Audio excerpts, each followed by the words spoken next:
तो हम topic number 2 पर आ चुके हैं। हम प्रागैतिहासिक काल कंप्लीट कर चुके हैं, प्री हिस्टोरिक पीरियड पढ़ चुके हैं, यानी जब लेखन का विकास नहीं हुआ तब वो वाला समय, जिसे पाषाण युग और धातु युग दोनों ही भागों में बांटा हुआ था। अब हम बात करेंगे इस टॉपिक में आद्य ऐतिहासिक काल। ये अपना टॉपिक नंबर 2 है। जैसा कि मैंने अपने इंट्रोडक्शन वाले लेक्चर में बताया था कि बहुत सारे टॉपिक्स होने वाले हैं, उसमें ये अपना सिंधु घाटी सभ्यता वाला जो है वो अपना दूसरे नंबर का लेक्चर है। ओके, शुरुआत करते हैं। बाकी अगले आने वाले जो टॉपिक्स हैं वो आपको पता ही है, वैदिक युग, महाजनपद युग, मगध विस्तार, मौर्य, गुप्त काल, पुष्यभूति, ये हैं जो इसी के रेस कोर्स में आपको कंप्लीट हो जाएंगे। ओके, आद्य ऐतिहासिक काल, proto history, Indus valley civilization. ठीक है, पहले तो इसका समय डिसाइड करते हैं कि समय कब से कब है। समय नॉर्मली बहुत सारे विद्वानों के बीच में मतभेद है, विद्वानों में मतभेद है इस समय के ऊपर, बट सबसे अच्छा जो कार्बन 14 विधि है, कार्बन डेटिंग विधि है, उसके आधार पे समय जो है वो 2500 BC से और 1750 BC के बीच में माना जाता है। ये सबसे अधिक परिपक्व अवस्था थी सिंधु घाटी सभ्यता की। अब यहाँ पे सबसे इम्पोर्टेंट सवाल आता है, सभ्यता का मतलब क्या है। देखो, सभ्यता का मतलब पहले जो मनुष्य जंगलों में रहता था, जानवरों की तरह रहता था, वो अगर अब कपड़े पहनने लग जाए, सही ढंग से स्थायी निवास करने लग जाए, खाना स्थायी रूप से खाए यानी खेती पर निर्भर हो जाए, ठीक है, उसके अलावा रिश्ते नाते बनाने लग जाए और एक समाज बना ले, उस समाज में कला, संस्कृति सब कुछ अपना वो विकसित कर ले, विकसित करने के बाद में वो पूरा सिस्टम जो बन जाता है उसे सभ्यता के नाम से जाना जाता है। तो भारत में पहली सभ्यता जो थी वो IBC यानी इंडस वैली सिविलाइजेशन थी। ओके, कैसे बनी IBC का एवोल्यूशन कैसे हुआ? पहले तो घुमंतु थे, उसके बाद में कृषि की शुरुआत हुई, स्थायी निवास करना शुरू किया, जीवन शैली आसान थी और वहाँ से समाज का विकास हुआ और समाज से क्या बन गई, अपनी सिविलाइजेशन बन गई। सभ्यता की परिभाषा देख लेते हैं, ऐसा समाज जिसकी संस्कृति और जीवन जीने की शैली उच्च श्रेणी की हो। आपको समझ में आ गई होगी, पहले समाज बन रहा है और उस समाज से क्या बन रही है, सभ्यता बन रही है। A society which has its own highly developed culture and way of life. तो उनका संस्कृति होती है सभ्यता वालों की और जीवन जीने की एक स्पेशल शैली होती है। ओके, तो भारत में जो सिंधु घाटी सभ्यता थी उसका सबसे पहले हम मैप देखते हैं। मैप मैंने विकिपीडिया के सहायता से लिया हुआ है। देखिए, ये अपना आपको इंडिया दिख रहा होगा, इस जो क्षेत्र आपको दिख रहा है इस तरीके से, ये ट्रायंगुलर शेप जो बन रही है, इस तरीके जो त्रिकोण जैसा जो बन रहा है, इसमें जो क्षेत्र आ रहा है अंदर अंदर, ये सारा का सारा जो है वो अपना इंडस वैली सिविलाइजेशन का क्षेत्र है। अब इंडस वैली सिविलाइजेशन ही क्यों कहा जाता है इसे एक्चुअली में? देखो, इसकी खोज जो हुई थी 1921 में शुरुआत हुई है। उस समय इनके जो डायरेक्टर थे वो जॉन मार्शल थे और जॉन मार्शल के निर्देशन में दयाराम साहनी और आर डी साहनी ने इसकी खोज की थी सिंधु घाटी सभ्यता की। तो उसमें सबसे पहला जो स्थल खोजा गया था, पाकिस्तान में स्थित हड़प्पा नाम की एक जगह खोजी गई थी। पाकिस्तान में स्थित है वो हड़प्पा नाम की जगह। ये आप इंडिया देख रहे हैं, इंडिया में पाकिस्तान, इंडिया का ही हिस्सा था पाकिस्तान उस समय तक, तो ठीक है। और उसके बाद में एक इम्पोर्टेंट जगह जो खोजी गई थी वो थी मोहनजोदड़ो। देखो, यहाँ पे आपको एक चीज़ स्पेशल दिखा देता हूँ, जिसपे मैं आपको ऊपर डॉटेड कर देता हूँ लाइन। ये नदी जो आप देख रहे हैं, ये वाली, ये जो नदी है ये ऊपर से आ रही है। ये नदी एक्चुअली में इस वाले क्षेत्र से ये नदी आ रही है ऊपर से घूमती हुई। ये नदी है इंडस रिवर यानी सिंधु नदी। और ये जो सभ्यता के जो ज़्यादातर शहर हैं वो इस सिंधु नदी के ही किनारे हैं, सिंधु नदी या उसकी सहायक नदियों के किनारे। सिंधु की 5 सहायक नदियाँ वर्तमान में झेलम, चिनाब, रावी, ब्यास और सतलज। और पुराने समय पे एक सरस्वती नदी होती थी जिसे आज के समय पे घग्गर हाकरा नाम से भी जाना जाता है, तो वह नदी थी। तो कुल मिला के ये 7 नदियाँ होती हैं। एक सिंधु नदी, उसके बाद में 2, 3, 4, 5, 6 और 7 नदियाँ थी, तो इसे सप्त सिंधु क्षेत्र भी कहा जाता था। ओके, तो यहाँ पे इस जगह पे इन नदियों के किनारे बहुत सारी जो स्थल मिले हैं, उनमें से पहला जो इम्पोर्टेंट स्थल है वो हड़प्पा है, दूसरा जो इम्पोर्टेंट स्थल है वो अपना मोहनजोदड़ो है। उसके अलावा एक कोटदीजी है, उसके अलावा चनूदड़ो है, उसके अलावा बालाकोट इधर की साइड वाला, ये बलूचिस्तान वाला, और सबसे इधर की साइड में पश्चिम पे जाने पे सुत का गैंडोर मिलता है। ओके, एंड अभी आप इस मैप को क्लियरली देख लीजिए। एक बार दोबारा से मैं नदी सिंधु नदी को बना देता हूँ। सिंधु नदी के सहारे सारे अन्य स्थल जो हैं वो विकसित हुए हैं। देखिए ये सिंधु नदी है, सिंधु नदी। यहाँ पे पहली सभ्यता की खोज की गई वो थी हड़प्पा सभ्यता। ओके, उसके बाद में मोहनजोदड़ो। अब शुरुआत में खोज हड़प्पा की गई थी, तो इसे हड़प्पा सभ्यता के नाम से भी जाना जाता है, हड़प्पा सभ्यता के नाम से भी जाना जाता है। लेकिन बाद में बहुत सारे अन्य स्थल निकले, जैसे कि हरियाणा में एक जगह है राखीगढ़ी, उसके अलावा राजस्थान में एक जगह है कालीबंगा, हरियाणा में जगह है बनावली, ओके, रोपड़ पंजाब में आता है, मांडा जम्मू कश्मीर में आता है, उसके अलावा गुजरात में धोलावीरा, सुरकोतला, लोथल, ठीक है। ये इम्पोर्टेंट इसकी साइट्स हैं जो बहुत सारे क्षेत्र में फैली हुई हैं। इसका आकार आप अगर देखेंगे तो इस तरीके से आकार बन रहा है जो कि त्रिभुजाकार है। ओके, तो ये आपने साइट देख ली। आप कोशिश करना मैप बनाने की, खुद से मैप बनाने की कोशिश करना हो सके तो। ओके, और नीचे आपको PDF डिस्क्रिप्शन में मिल जाएगा, तो वहाँ से आप डाउनलोड कर लेना। अब बात करते हैं इंडस वैली सिविलाइजेशन की मुख्य बातें क्या रहीं। देखिए ये जो आपको व्यक्ति दिख रहे हैं यहाँ पे, इनका नाम है RD साहनी, दयाराम साहनी, राखलदास दयाराम साहनी, इनका पूरा नाम है राखलदास दयाराम साहनी, ठीक है। इस सभ्यता का अन्य नाम क्या है? इंडस वैली सिविलाइजेशन यानी सिंधु घाटी सभ्यता का दूसरा नाम है हड़प्पा सभ्यता। और ये सरस्वती नदी और अपना जो घग्गर नदी के किनारे होने के कारण सरस्वती घग्गर सभ्यता भी इसे बोलते हैं कुछ लोग। ओके, सरस्वती घग्गर सभ्यता भी बोलते हैं। सिंधु एवं सहायक नदियों के किनारे ये विकसित हुई थी ये सभ्यता, और ये कांस्य युगीन सभ्यता थी, यानी यहाँ पे जो अवशेष मिले हैं उनमें कांस्य की मूर्ति मिली हैं, तो उनके आधार पे इसे कांस्य युगीन सभ्यता बोला गया है। डायरेक्टर जो थे वो जॉन मार्शल थे, और उन्होंने इसे सर्वप्रथम नाम दिया था IVC सभ्यता, इंडस वैली सिविलाइजेशन यानी सिंधु घाटी सभ्यता। यह विश्व की सबसे प्राचीन और सबसे बृहद सभ्यताओं में शामिल है। विश्व में बहुत सारी सभ्यताओं के नाम मैंने आपको बताए थे, मेसोपोटामिया की सभ्यता, चीनी सभ्यता, यूनानी सभ्यता, रोमन सभ्यता, उनमें से ही ये बहुत इम्पोर्टेंट सभ्यता है। ओके, इस सभ्यता के लोग अन्य सभ्यताओं से भी जुड़े हुए थे, एक्चुअली में व्यापार करते थे अन्य सभ्यताओं के लोगों से। मेसोपोटामिया के साथ बहुत गहरा संबंध था इनका। ओके, यहाँ के मुख्य निवासी सामान्यतः द्रविड़ माने जाते हैं। आपको इंट्रोडक्शन में मैं आपको बता चुका हूँ कि हिस्ट्री में बहुत सारी जगह पे विवाद होता है, लेकिन हम यहाँ पे मान के चल रहे हैं कि वो लोग द्रविड़ थे, और जो NCERT वगैरह में ऐसा दिया है तो हम यहाँ पे मान रहे हैं एग्ज़ाम की दृष्टि से। बाकी 100% गारंटी नहीं है वो लोग द्रविड़ थे या कौन थे। ओके, बट मान रहे हैं क्योंकि एग्ज़ाम्स में यही माना जाएगा। ओके, अब देखते हैं इसकी चारों दिशाओं में अलग अलग कौन कौन सी साइट्स आपको नाम याद रखनी है। मांडा जम्मू कश्मीर में पड़ता है, ये सबसे उत्तर का हो गया। ऐसे ही सेम टू सेम अगर दक्षिण में जाएं तो दाइमाबाद नाम की जगह पड़ती है महाराष्ट्र के अंदर, वो सबसे दक्षिण में है। अगर पूर्व की बात करें तो आलमगीरपुर UP में पड़ता है, और पश्चिम की बात करें तो सुतका गंडोर बलूचिस्तान में पड़ता है। तो ये चारों साइट्स आपको याद रखनी है। सबसे उत्तर में मांडा, दक्षिण में दाइमाबाद, पश्चिम में सुतका गंडोर और पूर्व में आलमगीरपुर। नगरीय सभ्यता थी, ये सभ्यता नगरीय सभ्यता थी। अभी थोड़ी देर में एक्सप्लेन करेंगे, मैप में आपको दिखा दूंगा, ठीक है। और उसके अलावा इसमें 6 बड़े नगरों के नाम आपको याद रखने हैं। मोहनजोदड़ो, हड़प्पा, गढ़बरीवाला, धोलावीरा, राखीगढ़ी और कालीगंगा। सर्वाधिक स्थल आज़ादी के बाद में गुजरात में मिले हैं।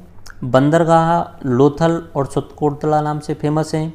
स्नानागार मिला है, सबसे बड़ी इमारत मानी गई है, ये अपना मोहनजोदड़ो में मिला है, सबसे बड़ी इमारत मानी गई है, जिसकी आप लंबाई 12 मीटर के आसपास में है, उसकी चौड़ाई 7 मीटर के आसपास में है, और गहराई 2.5 मीटर के आसपास में है। चित्र में अभी दिखा देता हूँ आपको। इसमें भाव चित्रात्मक लिपि है, ग्रिड पद्धति आधारित मकान है, मातृ सत्तात्मक समाज है, ठीक है। चित्र के साथ साथ में ये सारी चीज़ें मैं एक्सप्लेन कर रहा हूँ, और पहले ही मैं बता चुका हूँ आपको, ये क्रैश कोर्स है, और क्रैश कोर्स जो है वो एग्ज़ाम की दृष्टि से बनाया गया है, यानी ऑब्जेक्टिव टाइप के जो क्वेश्चंस आएंगे वो इसमें से कवर हो जाएंगे।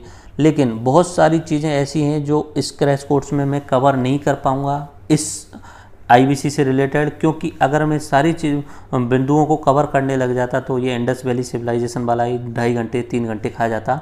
तो उसे मैंने क्रिप्स किया है, बाकी जब मैं फुल कोर्स चलाने वाला हूँ तो वहाँ पे आपको ये सब मिल जाएगा। पीडीएफ नीचे दी हुई है, तो वहाँ से पीडीएफ डाउनलोड कर लेना। इमेजेज मैंने सारी डाली हुई हैं, तो आईबीसी को समझने में आपको आसानी रहेगी। ये आप इमेज देख रहे हैं, ये लोथल बंदरगाह की इमेज है। लोथल बंदरगाह, डॉकयार्ड लोथल, ठीक है। यहाँ पे व्यापार करने के लिए जहाज़ों को समुद्र में भेजा जाता था और वहाँ से मेसोपोटामिया के लिए व्यापार के लिए अपना सामान ले जाया जाता। ये इमेज जो देख रहे हैं आप, एक ओवरव्यू है मोहनजोदड़ो साइट का। मोहनजोदड़ो साइट जो है, जिस पर मूवी भी बनी हुई है ऋतिक रोशन वाली, आपने देखी होगी, लेकिन वो मूवी बहुत सारी कल्पनाओं पे आधारित है। एक्चुअली में वास्तविकता से वो बहुत अलग है, क्योंकि बॉलीवुड का जो इश्यू है वो टीआरपी और मसाला रुपए कमाना, तो उसमें बहुत सारी फालतू की चीज़ें जोड़ दी गई हैं। ओरिजिनली मोहनजोदड़ो उसे बोला नहीं जा सकता है। ओके, ये आप ऊपर से मैप देखिए, इसमें आपको मकान दिख रहे होंगे, वो 90 डिग्री के कोण पे काटते हुए दिख रहे होंगे, इस तरीके से दिख रहे होंगे आई थिंक। ओके, तो ये ग्रिड जाल जैसा बन जाता है पूरा का पूरा सिस्टम, तो इसी को बोला जाता है ग्रिड पद्धति आधारित मकान, ठीक है। और बहुत अच्छे तरीके से ये सिस्टम बना हुआ है, ठीक है।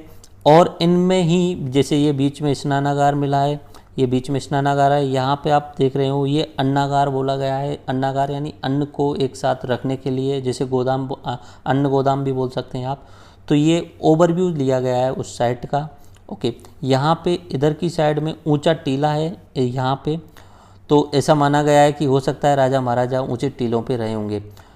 इस सभ्यता की ड्रेनेज जो व्यवस्था थी, नल जल निकासी व्यवस्था, तो वो काफ़ी अच्छी थी। ये आप देख सकते हैं, नालियाँ एक दूसरे घरों से कंटिन्यूस निकली हुई थी। एक्चुअली में जैसे कि कोई घर बना हुआ है तो घर में हार्वेस्टिंग सिस्टम ऐसा था कि ऊपर से नीचे की साइड में पाइप आ रहा है, पाइप के थ्रू वो पाइप दूसरी छोटी नाली में जाके जुड़ रहा है, और छोटी नाली जो है वो बड़ी नाली में जाके जुड़ रही है, और बड़ी नाली जो है वो पानी अपने शहर से बाहर निकाल के ले जा रही है। यानी ड्रेनेज सिस्टम जो था वो काफ़ी अच्छा था। ओके, सिंधु घाटी सभ्यता का क्षेत्र जो है वो आपको मैं बता चुका हूँ, एक बार दोबारा से देखिए। आकृति त्रिकोणाकार है, ठीक है, ये आप देख लीजिए, त्रिकोणाकार आकृति है इसकी। ओके, यहाँ पे इम्पोर्टेंट साइट्स एक बार दोबारा देख लें। हड़प्पा सभ्यता, उसके अलावा मोहनजोदड़ो वाली साइट, उसके अलावा सुतका गैंडोर सबसे पश्चिम में, लोथल इम्पोर्टेंट है, सुरकोतला इम्पोर्टेंट है, और बहुत सारी अन्य साइट्स हैं, जैसे कि मैंने बताया था हरियाणा में राखीगढ़ी है, अपने राजस्थान में अपना राजस्थान एक्चुअली में यहाँ पे आएगा मैप में, इस जगह पे आएगा, तो राजस्थान में कालीबंगा साइट जो है वो इम्पोर्टेंट है। ओके, अब एक सवाल आता है कि सरस्वती नदी का क्या रोल है यहाँ पे।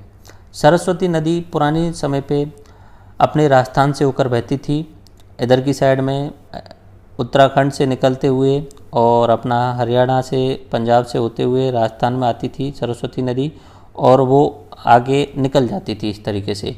लेकिन आज से करीब करीब 4000 साल वर्ष पूर्व उसका विलुप्तीकरण हो चुका है।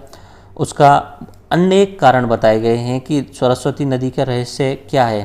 देखो, करीब 1500 किलोमीटर लंबी नदी थी वो, और टेक्टोनिक शिफ्ट के कारण सरस्वती नदी के सूखने के चांस माने गए हैं। टेक्टोनिक शिफ्ट हुआ और साथ साथ में रेगिस्तान बढ़ता गया। टेक्टोनिक शिफ्ट के कारण सरस्वती नदी नीचे चली गई ज़मीन के अंदर, और वो आज भी ऐसा माना जाता है ज़मीन के अंदर बहती है। सरस्वती नदी को पवित्रतम नदी माना जाता था, विद्या की देवी, ये सब ऋग्वैदिक काल में यूज होने वाली है। ओके, ऋग्वैदिक काल में उस समय, जिस समय सिंधु घाटी सभ्यता थी, तब सरस्वती नदी बहती थी। ओके, ये आप एक इमेज देख रहे हैं, ये ऊपर वाला हिस्सा है, इसे ऊंचा टीला बोला गया है। ऊपर वाला हिस्सा जहाँ मानते हैं लोग कि राजा वगैरह वहाँ पे रहते होंगे। ये आप जो देख रहे हैं ये स्नानागार है, ये स्नानागार है, बहुत बड़ा स्नानागार है, आप देख सकते हैं। ओके, हाँ, उसके बाद में अगले कुछ इंपॉर्टेंट पॉइंट, अग्निकुंड के साक्ष्य मिले हैं लोथल और कालीबंगा के अंदर। मोहनजोदड़ो, मोहनजोदड़ो का मतलब होता है मृतकों का टीला। तो वहाँ पे स्पेशल बात क्या है कि सबसे बड़ा स्नानागार जो मिला है, ये वाला आप जो देख रहे हैं, ये मोहनजोदड़ो में मिला है। उसके अलावा नर्तकी की कांस्य की मूर्ति मिली है, ये वाली आप देख रहे हैं, नर्तकी की कांस्य की मूर्ति डांसिंग मुद्रा में। उसके अलावा मोहनजोदड़ो से पशुपतिनाथ की मूर्ति मिली है। 3 मुख वाले देवता मिले हैं, ये देख लीजिए आप, यहाँ पे 3 मुख वाले देवता हैं। अब एक्चुअली में हो सकता है 4 मुख वाले प्लान किया हो, लेकिन पीछे वाला हिस्सा देख नहीं सकते सील में। इधर की साइड में मुख है, सामने की साइड में मुख है, और इधर की साइड में मुख है। 3 मुख के वाले देवता हैं। इन्हें एक्चुअली में आज के समय पे पशुपतिनाथ के नाम से भी जाना जाता है, या शिव जी के नाम से भी जान रहे हैं लोग। ओके, इसकी खास बात यहाँ पे देख सकते हैं, चारों तरफ आपको जानवर दिख रहे होंगे। ठीक है, जानवर कौन कौन से हैं? हाथी, गैंडा, चीता और भैंसा। हाथी, गैंडा, चीता और भैंसा। ये हाथी है, ये चीता है, ये गैंडा है और ये भैंसा है। तो 4 अलग अलग जानवर आपको दिख रहे हैं चारों तरफ। ये थोड़ा सा ध्यान रखना, एग्जाम में पूछा जाता है कि इनमें से कौन सा जानवर जो है वो 3 मुख वाले देवता की मूर्ति के पास में नहीं है। ओके, और ख़ास बात ये है, ये योगी वाली मुद्रा में इन्होंने आसन लगाया हुआ है, योग मुद्रा में। ओके, नर्तकी की कांस्य की मूर्ति मिली है, वो इस तरीके से आप इसमें चित्र देख सकते हैं।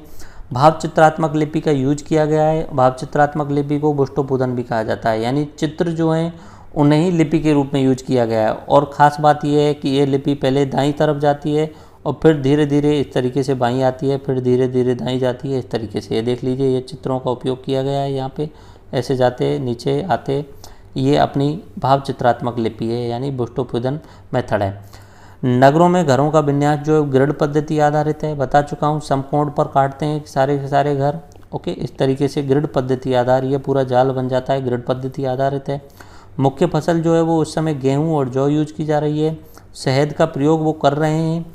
चावल के दाने भी मिले हैं कुछ। लोहा, घोड़ा और गाय, इन 3 चीज़ों को एग्जाम में भी पूछा जाता है। इन तीनों से वो परिचित ही नहीं थे। लोहा के बारे में नहीं जानकारी थी, घोड़ा को नहीं जानते थे और गाय को नहीं जानते थे। एक्चुअली में उस समय बैल तो था, लेकिन गाय के बारे में कुछ बोला नहीं गया है, कोई अवशेष नहीं मिला है, इसलिए मान रहे हैं अभी तक गाय नहीं है। बाकी जब बैल है तो गाय भी होगी, निश्चित सी बात है, लेकिन अभी तक के अवशेषों में गाय के अवशेष नहीं मिले हैं। ओके, इकाई जो है वो तोल की इकाई 16 के अनुपात में यूज की जाती है। उस समय 16 के अनुपात में की जाती थी। ओके, और जैसे कि आज के समय पे भी बहुत सारा जो सिस्टम चलता है इंडिया में भी 16 के अनुपात में ही चलता है।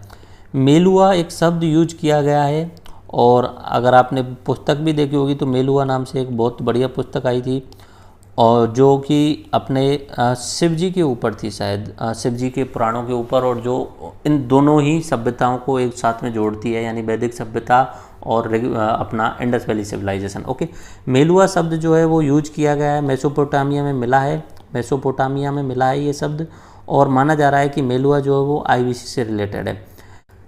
इंडस वैली सिविलाइजेशन की खास बात ये मातृत्वात्मक समाज था, क्योंकि यहाँ पे औरतों के लिए अधिक वैल्यू थी, और शायद घर की जो मुखिया होती थी वो माता ही होती थी। पृथ्वी की पूजा की जाती थी, उर्वरता की देवी माना जाता है। ये आप चित्र देख सकते हैं, इसमें आपको पता चलेगा कि पृथ्वी माता माना गया है। ठीक है, वृक्ष की भी पूजा की जाती है और शिव की भी पूजा के साक्ष्य मिले हैं। किसी मंदिर के साक्ष्य नहीं मिले हैं, तो यह पॉइंट याद रखना, मंदिर का आज तक एक भी साक्ष्य नहीं मिला है। एग्जाम में ऐसे ही पूछा जाता है कि मंदिर के क्या साक्ष्य मिले हैं, तो नहीं, मंदिर का कोई भी साक्ष्य नहीं मिला है। वस्त्र, ऊनी वस्त्र और सूती वस्त्र पहनते थे। मनोरंजन के लिए मछली पकड़ना, शिकार करना, चौपड़ एवं पासा खेलना, पशु पक्षियों को लड़ाना, ये उनका मनोरंजन के साधन होते थे। समाज उनका शांतिप्रिय था, मुख्यतः व्यापारी वर्ग का प्रभुत्व था और तलवार से अपरिचित थे, यानी शांतिप्रिय लोग थे, लड़ाई झगड़ा नहीं करते थे। व्यापार इनका मुख्य साधन था, व्यापार, और व्यापार करने में जो लोग लगे होंगे व्यापारी वर्ग वाला, वो पैसा अधिक कमा लेंगे तो उनका प्रभुत्व हो जाएगा, ऐसा माना गया है। ओके, उसके अलावा बर्तन, काले रंग से डिजाइन लाल मिट्टी के बर्तन इस समय मिलते हैं। ठीक है, ये एक्चुअली में क्रैश कोर्स होने के कारण मैंने बहुत सारी चीज़ों को आपको क्रिप्स में बता दिया है, और अब जब हम फुल लेक्चर सीरीज देखेंगे तब आईबीसी के बारे में पूरा एक एक पॉइंट को डिटेल में समझेंगे कि राजनीतिक ढांचा, उसमें सारी चीज़ों को देखेंगे कि किस व्यक्ति ने क्या कहा है, किस व्यक्ति ने क्या कहा है, ये सारे पॉइंट देखेंगे।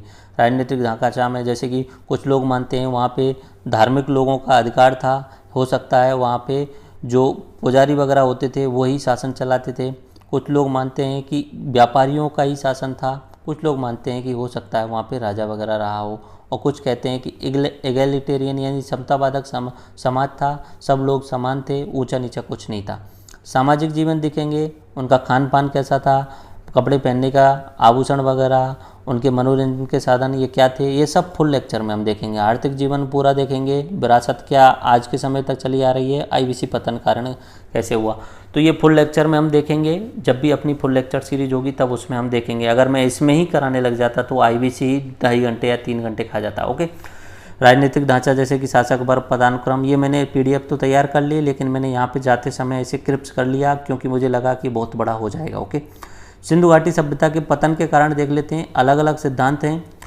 पहला का सिद्धांत आता है भूकंप, हो सकता है कि वहाँ पे भूकंप आ गया हो। उसके बाद अगला सिद्धांत आता है प्राकृतिक आपदा आ गई हो, बाढ़ वगैरह आ गया हो।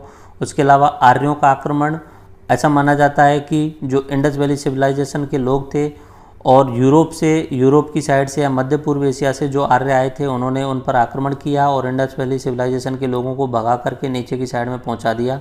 जो द्रविड़ लोग आजकल साउथ इंडिया में रहते हैं, उनको ऐसा माना जाता है कि वो आर्य ही थे। ओके, बारिश के पैटर्न में बदलाव आ गया और सरस्वती नदी लुप्त होने लग गई, तो हो सकता है वहाँ खाने की शॉर्टेज हो गई होगी।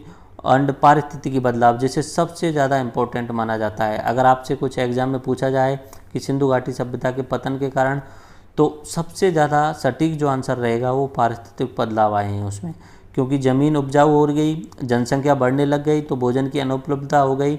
तो ऐसा सब होने के बाद में ये लोग खुद से ही माइग्रेट होने लग गए और अपना गंगा यमुना वाले क्षेत्र में आने लग गए। ओके, अब यहाँ पे मैंने बहुत सारे इमेज यूज किए हैं, PDF में आप देख लेना, और यहाँ पे मैं आपको थोड़ा थोड़ा बता देता हूँ, जबकि फुल लेक्चर जब होने वाले हैं तब पूरा का पूरा डिटेल में चलेगा।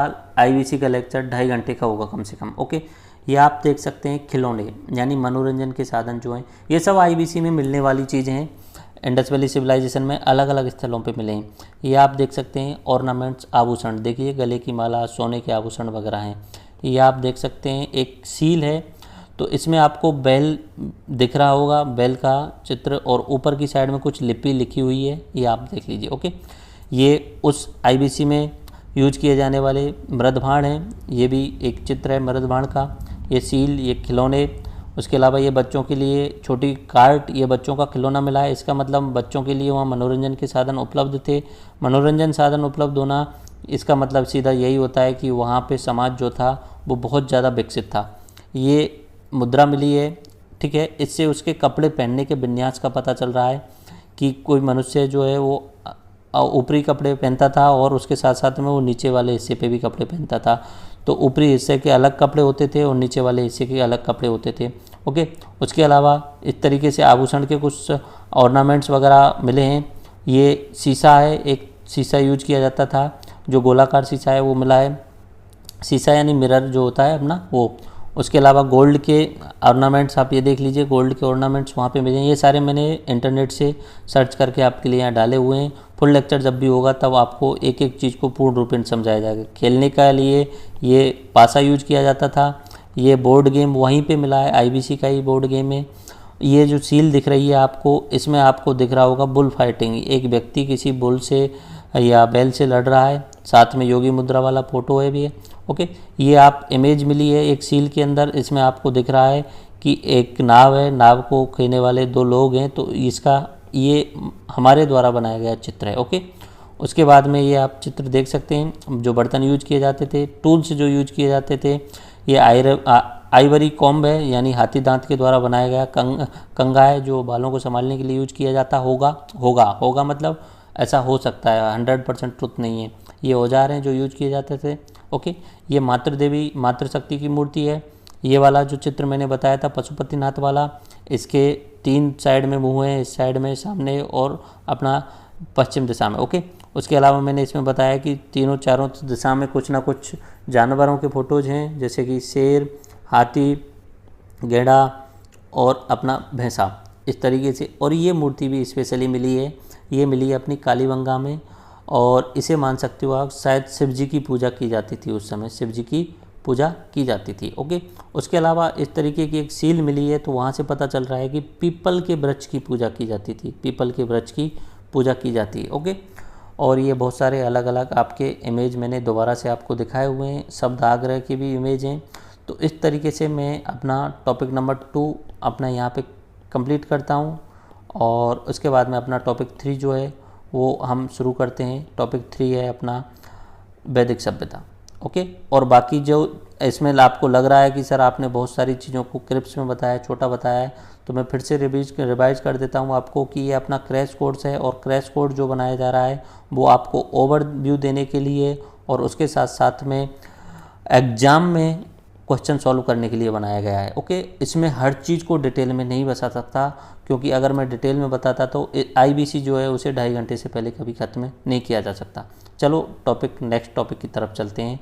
नेक्स्ट टॉपिक जो है अपना वैदिक सभ्यता वाला, और वैदिक सभ्यता को दो भागों में